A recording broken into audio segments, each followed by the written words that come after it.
Hello everyone, welcome to animation जगत। आज की वीडियो में हम लोग पढ़ने वाले हैं माय मदर एट 66 पोएम, जो हमारी फ्लैमिंगो बुक की फर्स्ट पोएम है। गाइस, पोएम बहुत ही ज़्यादा इमोशनल है।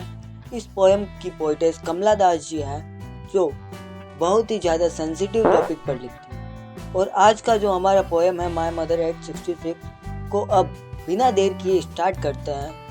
वीडियो शुरू होने से पहले चैनल को सब्सक्राइब कर देना और वीडियो को भी लाइक कर देना। देखो, मेरा नाम है कमला दास।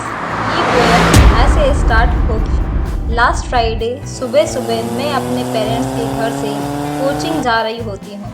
ड्राइव करते हुए तब मैं देखती हूँ कि जो मेरी मॉम है वो मेरी बगल में कार में बैठी है और वो बहुत ही गहरी नींद में सोई हुई है और उनका मुंह खुला हुआ होता है। तभी मैं अपने मॉम के एजिंग फेस को देखती हूँ।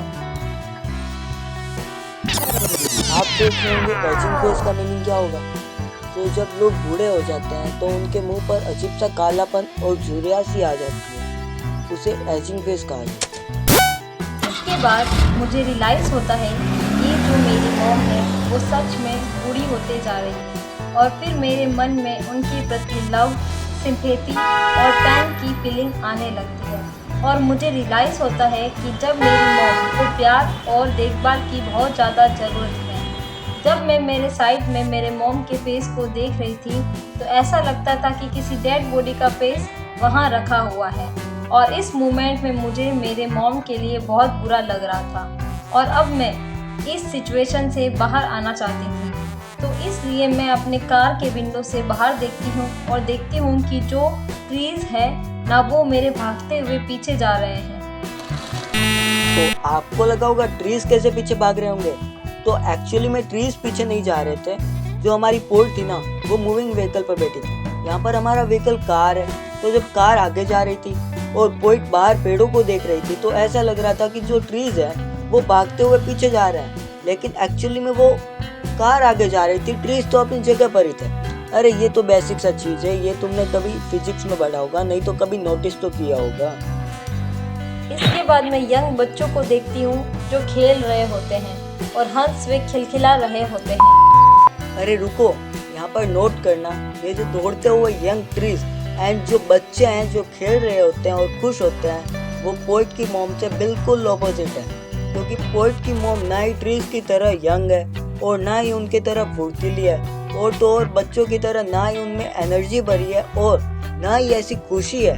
इसके ऑपोजिट पोइट की मॉम मरियल सी हो गई है और उनके पूरे फेस पर झुर्रियाँ आ गई है।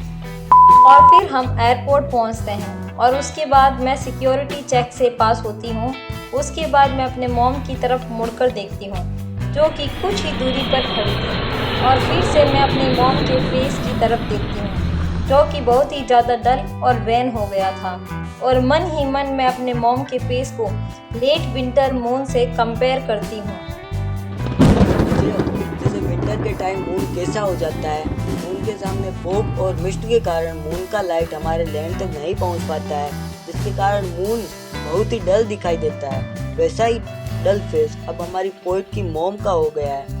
उनके चेहरे पर झुर्रियाँ आ गई है और अजीब सा कालापन आ गया है। ये सभी परिस्थितियाँ देखकर मुझे मेरे बचपन के डर की भी याद आ जाती है, क्योंकि जब मैं बच्ची थी तब मुझे डर लगता था कि कहीं मेरी मॉम मुझसे दूर ना हो जाए। और जब मैं एयरपोर्ट से जाती हूँ तो वापस से ये फियर मेरे अंदर एक्टिवेट हो गया है। जब हम बच्चे होते हैं ना, तब हमारी मॉम ही हमारे लिए सब कुछ होती है। लेकिन फिर से अपने मॉम की तरफ देखकर स्माइल करती हूँ और कहती हूँ सी यू सून अम्मा, और उसके बाद मैं स्माइल करती हुई वहाँ से निकल जाती हूँ। और इसी के साथ हमारी इमोशनल पोएम खत्म हो जाती है और मिलते हैं नेक्स्ट वीडियो में।